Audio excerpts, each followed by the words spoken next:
Hello, I'm Kristen Oakes-White. And I'm Avery Davidson. Thank you for joining us for This Week in Louisiana Agriculture, the only TV show bringing Louisiana farmers and consumers together every week. Well, the 101st Annual Louisiana Farm Bureau Federation Convention is right around the corner. This year's convention will be June 22nd through the 25th at the New Orleans Marriott. That's where Louisiana Farm Bureau will recognize the hard work happening at the parish farm bureaus across the state throughout the year, as well as some individual awards and some competitions that happen during the convention. Convention is always a great opportunity to network with other farmers, ranchers, and rural residents around the state and shape policy that will guide the state's largest general farm organization into the future. One big thing many are excited about is Farm Bureau Friday Night, the big party with a live band happening on Friday night following the youth talent competition.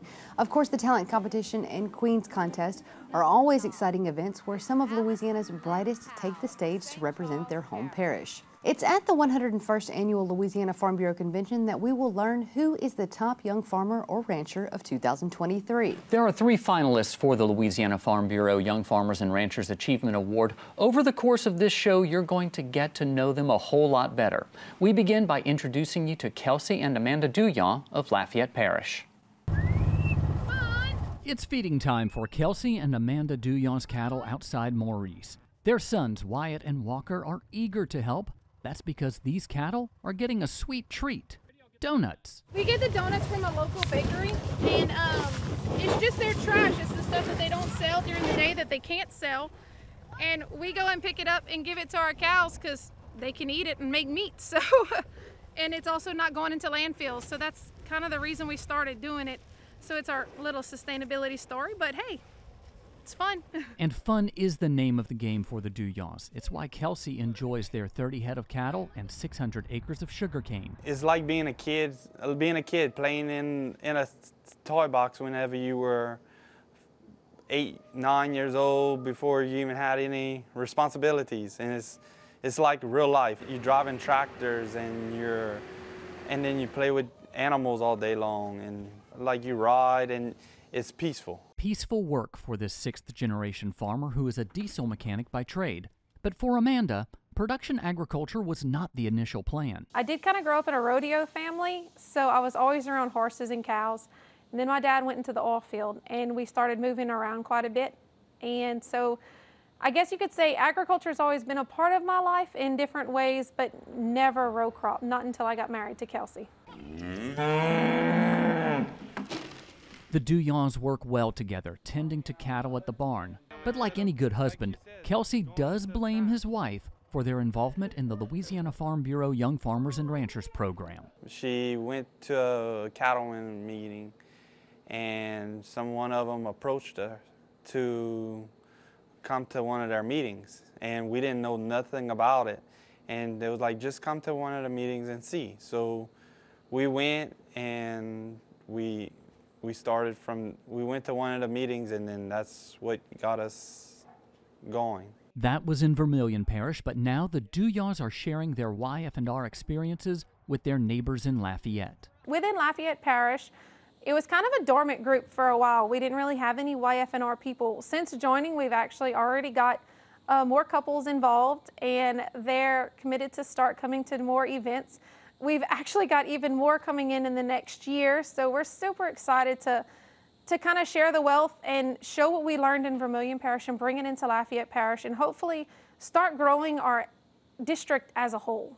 But that's not all the Douillons are helping to grow. With the help of their farm dog, Case, they're helping grow children's knowledge about where their food comes from. Amanda wrote this book, Case and the Sugar Run, and it's available in schools all around Acadiana. It also represents the Douillons' love for farm life. There's no other way to live, and especially with a young family, putting your kids into that situation to where they appreciate nature and they appreciate the land, and growing up understanding responsibility. My little boys, my oldest one will come out and take care of his calf and feed her every morning and every night. He has his own little sheep that he takes care of and chickens. And then my youngest one is always out in the garden with me every day, and he waters the garden. He has his own little pumpkin plant. I mean, there's nothing better. Robert and Rachel Duncan raise cattle and soybeans in Rapides Parish. Along with their crops, they are raising up 3 girls who they hope will someday become the 5th generation of their family to farm. TWILA's Carl Wiggers traveled to Boise to show us how the Duncans are growing the food we eat and the flowers to brighten our day. A new generation is learning to check crops in Robert and Rachel Duncan's soybean field. Cows, come on! These girls also love to get hands-on with the livestock on the farm. Oh, it's no other feeling just because it's the nostalgia of it's the same exact thing I did when I was their age. Having 3 kids, 4 and under, it's a struggle, but man, is it a beautiful one. They absolutely love the farm. Rachel loves life on the farm as well. So much, in fact, she decided to start her own farming venture at the urging of her friends in Louisiana Farm Bureau's Young Farmers and Ranchers program. I started off very small.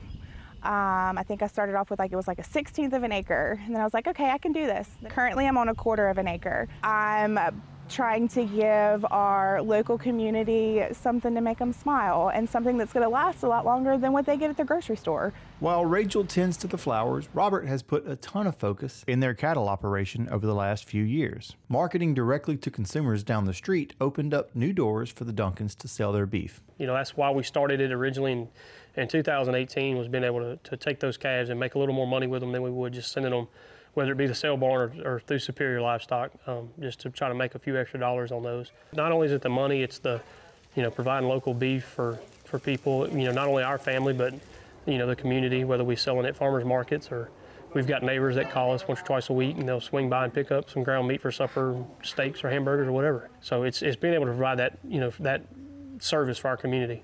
That service to the community would not happen without teamwork. These two lean on each other to keep the tractors moving, the cows fed, and the flowers growing tall. You're not getting stuff done during, regular business hours. So, without her, things around here would stop because I would have to stop and go to town and take care of those, whether it be signing papers or whatever. Something else they share is the stress that comes with farming, regardless of the crops they're growing. You don't get to, stop at the door and take your boots off and leave it outside, because you go home and you go in and you eat supper and you're thinking about it. You're talking, putting your kids in the bathtub and in the bed and you're thinking about it, and you're going to bed thinking about it. You wake up thinking about it. It's just, it's always there. You can't leave it alone and you can't forget about it. Any way him and I can lean on each other, we do. We talk about it. We try not to leave anything bottled up. We help each other as much as we can, and we just take one day at a time.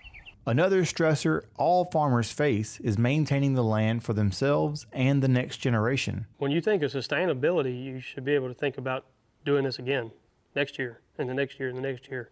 Whether it be, and I'm not necessarily talking about money, but talking about the land. Everybody wants to think that farmers are tearing stuff up. We're just destroying the country or the planet. When in all reality, we're probably taking better care of it than most because we've got to have this land forever. We are stewards of the land. We are taking care of this land for our next generation. It's a very prideful thing. The generation before us kept it intact, so we're trying to keep it intact for those to come. Aaron and Jamie Lee are cattle, crawfish, rice, and sugarcane farmers in Vermilion Parish. While Aaron is a 6th-generation farmer, like many young farmers, he and his wife struggle with staying ahead in agriculture. TWILA's Neil Melasson introduces us to this couple with a lot of hope and a brand new addition to the farm. Aaron and Jamie Lee are taking the time to survey their rice fields here in Vermilion Parish. Aaron is a 6th-generation farmer and says wading through these fields is just in his blood. I'm a 6th-generation farmer, probably the 5th generation to farm rice, and it's hard. That's why we're trying to keep some acreage in rice, just for, because we can't just quit cold turkey. Aaron's wife Jamie is a teacher at nearby Kaplan High. While she wasn't raised in farming, she teaches agri-science and has fallen in love with the lifestyle here at home. And I think a big part of that is just to let people know that we do have the safest and most sustainable food supply in the world. And I feel like a lot of times people lose sight of that. And being a teacher, especially an ag teacher, really allows me to show how we combine science and technology as well as the old methods and just bring everything into the future to help feed the world. While the Lees have been generational rice farmers, they've been laying the groundwork for a new crop here, sugarcane. As of right now, as we speak, I have roughly 900 acres of ground that's earmarked to put sugarcane on. Possibly more if we have some success. You know, I might expand that into some of our maybe family land, you know. Sugarcane isn't the only new thing on the farm. This past March, they welcomed Aaron Jr. into the world. It was pretty busy. We were planting rice, spraying sugarcane, working sugarcane, working a few cows. It was real busy that particular week when he decided to bless us with his presence. But we made it work. Actually, that whole week, I kept thinking I was going to go into labor that day, and Aaron was coming home at 8 o'clock at night every night in the fields all day. The weather had been nice and dry, so he was working, and he kept joking, if you can just hang on till Friday. And sure enough, he came home Friday night and was like, okay, I'm done. And a few hours later, I went into labor and we headed to the hospital. The Lees say despite the challenges, the rural lifestyle is important for their new baby. Both parents have hopes that the way of life here will be something that rubs off on AJ for years to come. We've already, taken him with us to go check the rice. We'll go ride on the side-by-side with baby and dogs in tow. And it's just such a beautiful place for him to grow up. And I just, I can't wait to see the days where, he runs out the door to go meet Aaron on the tractor, or, asks if he can go ride with Dad, or, watch Aaron teach him all the things that he's so passionate about, and hopefully carry that on. The Lees say that even though being young farmers with a new baby can be tough at times, it's a lot easier with a Farm Bureau family. If I'm having trouble in the field, or if they're having trouble with something, we'll call on each other and help each other out, get our problems fixed. And sometimes it's just a call just to talk and chat, regular old friendship. For This Week in Louisiana Agriculture, I'm Neil Malawson. All of the Young Farmers and Ranchers Achievement Award finalists will travel to New Orleans for the 101st Annual Louisiana Farm Bureau Convention. At the awards program on Thursday, June 22nd, one couple will be named the 2023 Achievement Award winner. And there's a lot on the line. Prizes include a $35,000 cash prize and an all-expense-paid trip to Salt Lake City, Utah to compete for the National Achievement Award in January of 2024. We'd like to wish all of our contestants the very best of luck. Oh yeah, and Kristen, we could all use a little luck right now because June 1st marked the beginning of hurricane season. And already we've seen the first named storm of the 2023 Atlantic hurricane season. Tropical Storm Arlene formed in the Gulf of Mexico and fizzled out before hitting Cuba. LSU Ag Center climatologist and WAFB chief meteorologist Jay Grimes tells us what we can expect over this summer, and National Hurricane Center director Michael Brennan says the time to get prepared for one is now. If we look back historically, when we have an El Nino in phase, the total number of storms in the whole basin tends to be suppressed. It doesn't get knocked out, it just comes down a bit. But here's the thing, when we look at El Ninos and Louisiana, there's less of a link in terms of a reduction or an increase in activity. So in the end, all the chatter about El Nino and its impact on the hurricane season is good science, but it really doesn't have a huge impact on Louisiana. And more importantly, it has no impact in terms of whether you need to be prepared or not. Sadly, you've got to assume that one is coming this year. In the last 20 years, Louisiana has had 27 named landfalls, busiest 20 years on the record books. Now, I'm not saying that that's the new norm, but there's no reason to think that number is going to come down significantly anytime soon.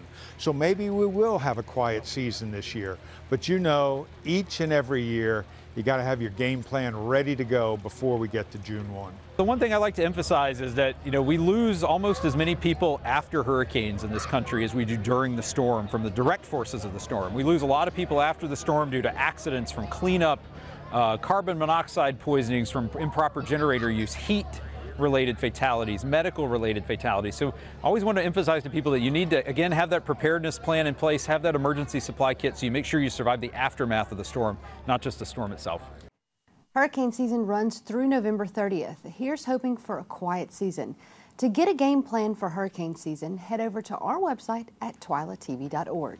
Well, still to come on TWILA, we have some fun with some Louisiana Farm Bureau staff getting ready for the annual convention. But first, a topic we don't talk about enough, mental health. Stay with us.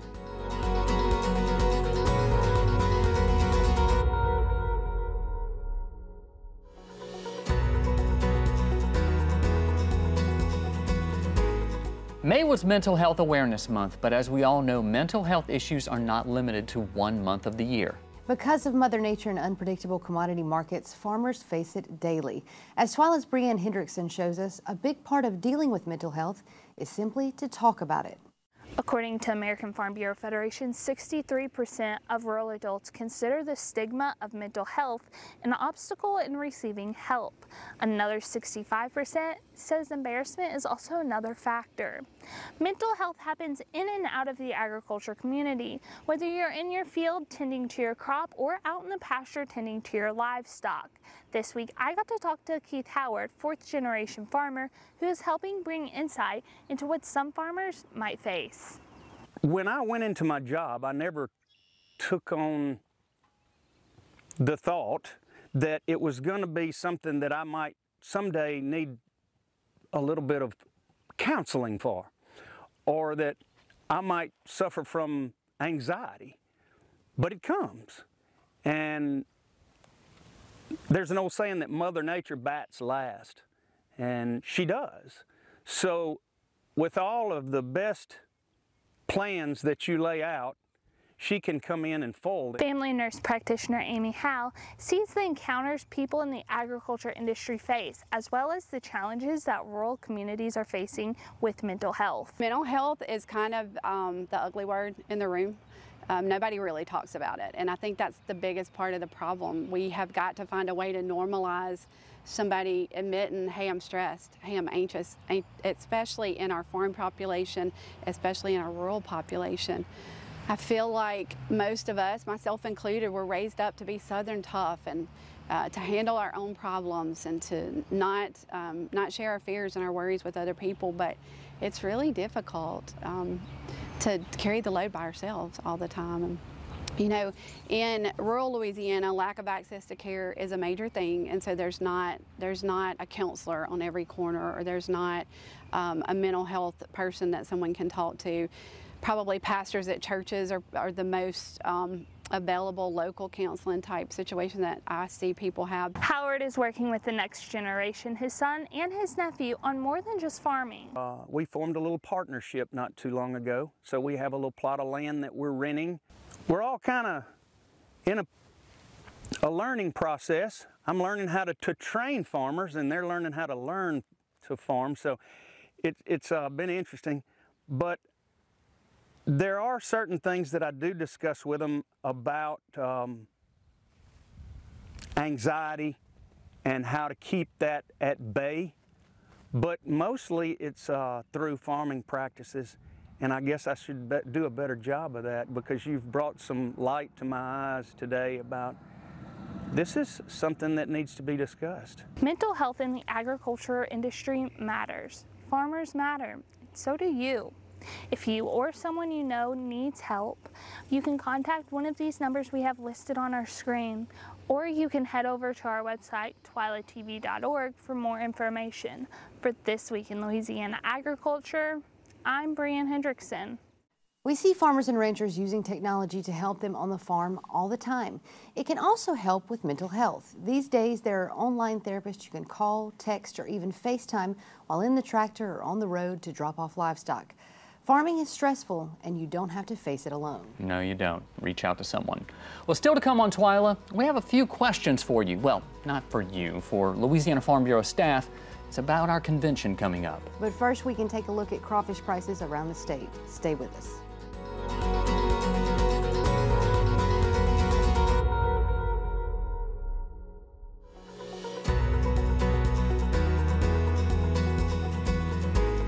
Before we get to our TWILA boost, we want to boost your appetites with the crawfish price update. I see what you did there. In Benton, B&D Seafood has live crawfish for $2.50 a pound, and boiled is $4.79 per pound. In DeRidder, you can visit T-Boy's Crawfish for some live crawfish at $1.99 a pound.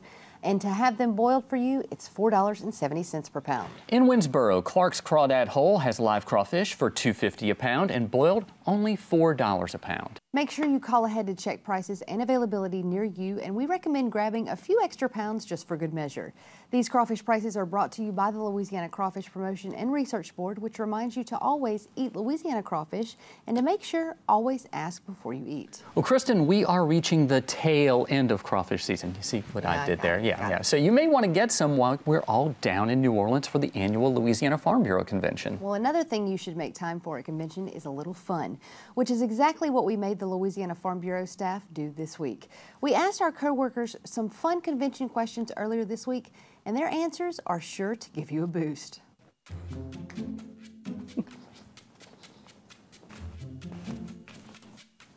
Okay. No, because now you hit the red button. Read it out loud. So is the walking in part of it? What is your one convention must-have? Ooh, snacks, chocolate, comfortable shoes for running around. Comfortable shoes. Comfortable shoes. Water and coffee. That was 2. Coffee, number 1. Coffee. What is my one convention must-have? A leave, because I get horrible migraines. Oh, a clicker, like a slide changer, because forgot that my first year, and then the little AV people charge you an arm and a leg, so I come equipped with my own these days. If you could only bring 3 items to convention, what would they be? Clothes. 3 pair of pants. 3 pair of shirts. 3 shirts. And 3 clean underwear. I guess would be the 3, well, that I would bring. Maybe I shouldn't have said 3 of each, but a pair of pants, a shirt, and clean underwear. There you go. Shoes. Don't forget your belt. I have a particular honeybee necktie that I'm pretty fond of. Probably my blister Band-Aids. Sweatpants, flip-flops. Caffeine, comfortable shoes. My hairspray. A straightener. Makeup. Chapstick. I guess my laptop. My cell phone. It'd be my cell phone, my computer. And a sweater, because I'm always cold. Jacket. A sweater, because it's always cold in the Marriott. My pillow. My own pillow. Jessica. She's not an item, but if I don't have her at convention, I don't know all the things that we've planned over the last few months, so she's got to be there too. The work order. I have to have my work order, so I guess that counts as 1. The convention binder, because everything that you need for convention is printed and in that binder. And, oh, my binder. Gotta have my binder. Now, if you're going to be joining us at convention in a couple of weeks, be on the lookout for our social media team when you register. They may have a couple of questions for you, too, and we'll use those during some of the night events at the convention. Well, that does it for this edition of TWILA. Be sure to join us next week when we'll wrap up our series of interviews with the people who want to be the next governor of Louisiana. We'll speak with Attorney General Jeff Landry and Treasurer John Schroeder. Until then, you can watch all of our stories online at twilatv.org. Be sure to like us on Facebook, follow us on Twitter and Instagram, TikTok, and you can also find these stories and more on our YouTube channel. Be sure to subscribe, turn on those notifications. That way you know when we put something new out. For all of us here at TWILA, thanks for joining us. We hope to see you again right here next week.